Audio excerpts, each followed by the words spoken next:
Hi అండి, అందరూ ఎలా ఉన్నారు? ఇవాళైతే ఎండు చేపల పులుసు ఎలా చేయాలో చూసేద్దామా. ముందుగా దీనికోసం అయితే తరిగిన ఎర్రగడ్డ, టమోటా, కరివేపాకు, కొద్దిగా తెల్లగడ్డ, ఇంకా చింతపండు నానబెట్టుకోవాలి. అలాగే ఉప్పు, కారం, ధనియాల పొడి, పసుపు తీసుకోవాలి.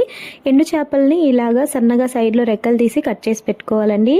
కట్ చేసి పెట్టుకున్న వాటిని వేడి నీళ్ళల్లో ఒక 10 నిమిషాలు వేసేసామంటే ఆ పైన ఉన్న సిల్వర్ కలర్లో ఉంటుంది కదా, అదంతా పోతుంది. అది పోయిందంటే మనకు స్మెల్ కూడా అంత రావన్నమాట ఎండు చేపలు.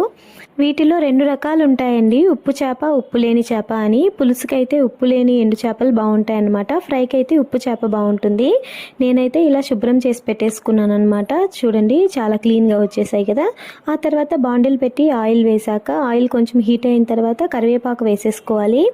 కరివేపాకుతో పాటు తెల్లగడ్డ కూడా వేసేసుకోవాలన్నమాట. ఇవి 2 బాగా వేగిన తర్వాత ఆనియన్స్ అయితే యాడ్ చేసేసుకోవాలి. ఆనియన్స్ అయితే బాగా వేగనివ్వాలండి. వేగిన తర్వాత టమోటా వేసేసుకొని టమోటా కొంచెం మెత్తగా మగ్గనివ్వాలి. టమోటా మగ్గిన తర్వాత ఉప్పు, కారం, ధనియాల పొడి, పసుపు పొడి అయితే వేసేసి అవి కొంచెం వేగిన తర్వాత చేప ముక్కలను అయితే దీంట్లో వేసేయాలి.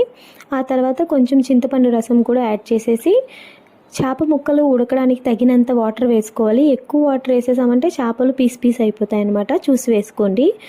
చేపలన్నీ బాగా ఉడికాయి, ఇంకొంచెం పులుసు దగ్గర పడింది అన్న తర్వాత కొంచెం గరం మసాలా వేసేసి కలిపేసుకోవడమే.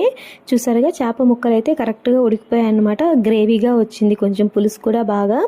ఈ మాత్రం కొంచెం గ్రేవీగా వస్తే చాలండి, సరిపోతుందన్నమాట. మనము ఇలాగ వేడివేడిగా ఉన్న ఈ చేపల పులుసుని రైస్లో కానీ సంగట్లో కానీ కలుపుకొని తిన్నామంటే అసలు అదిరిపోతుందన్నమాట. మీరు ఖచ్చితంగా ఒకసారి వీలుంటే తప్పకుండా ట్రై చేయండి. అలాగే నా వీడియో నచ్చితే లైక్ చేసి, షేర్ చేసి, సబ్స్క్రైబ్ చేయండి ప్లీజ్.